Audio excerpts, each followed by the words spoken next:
करते हैं आगे और चलिए अब बात आम आदमी पार्टी की। बड़ी जानकारी इससे जुड़ी आपको बता दें कि आम आदमी पार्टी के खिलाफ ईडी का एक और एक्शन देखने को मिला है। विदेशी फंडिंग मामले में ईडी ने रिपोर्ट सौंपी है। केंद्रीय गृह मंत्रालय को ईडी ने ये रिपोर्ट सौंपी है और रिपोर्ट में दावा किया गया है कि आम आदमी पार्टी को दरअसल 7 करोड़ से ज्यादा का फंड मिला है। 2014 और 2022 के बीच में ये विदेशी फंड की रिपोर्ट दरअसल सौंपी गई है। तो ये बड़ी खबर इस वक्त ही आपकी टीवी स्क्रीन पर।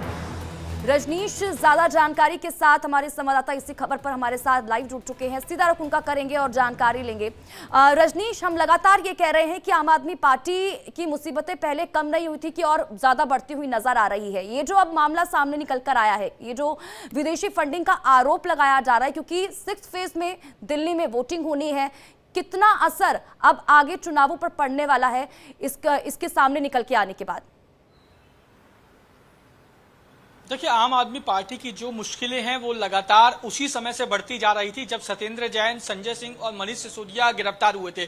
उसके बाद एक के बाद एक जिस तरीके से ईडी ने अपनी जांच को आगे बढ़ाया, उसके बाद खुद अरविंद केजरीवाल जो आम आदमी पार्टी के संयोजक और दिल्ली के मुख्यमंत्री थे, उनको भी जेल की हवा खानी पड़ी थी। और इसके बाद इस समय वो अंतरिम जमानत पर बाहर हैं और ऐसे में ईडी ने एक और जो है वो मुसीबत आम आदमी पार्टी के सामने खड़ी कर दी है। ईडी ने केंद्रीय गृह मंत्रालय को एक रिपोर्ट सौंपी है जिसमें इसने कहा है कि साल 2014 से लेकर साल 2022 के बीच 7 करोड़ और तकरीबन 8 लाख रुपए विदेशी फंडिंग के द्वारा आम आदमी पार्टी को प्राप्त हुआ। लेकिन उसने उसमें कई ऐसी चीजें कही जिसके चलते आम आदमी पार्टी की मुश्किलें बढ़ गई हैं।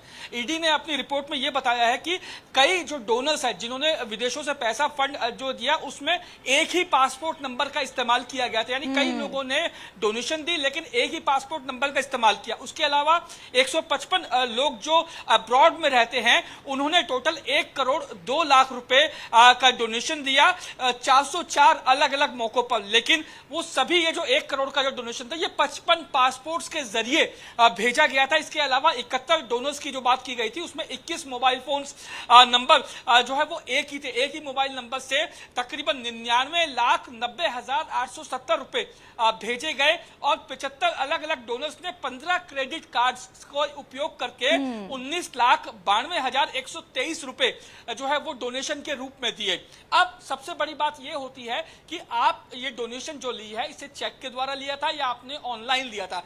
ईडी ने ये कहा है कि ये बताया गया था कि चेक के द्वारा और ऑनलाइन लिया गया, लेकिन ईडी ने ये दावा किया कि जो डोनेशन जो 7 करोड़ 8 लाख रुपए की आई थी, इसमें से एक बड़ा हिस्सा, एक बड़ा अमाउंट कैश के रूप में भी लिया गया था।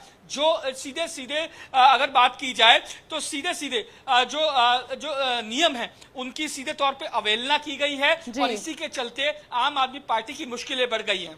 चलिए ठीक है रजनीश, बहुत बहुत शुक्रिया इन तमाम जानकारी के लिए और हमारे साथ जुड़ने के लिए। तो तमाम अपडेट इस खबर से जुड़ी आप तक आगे भी पहुंचाएंगे।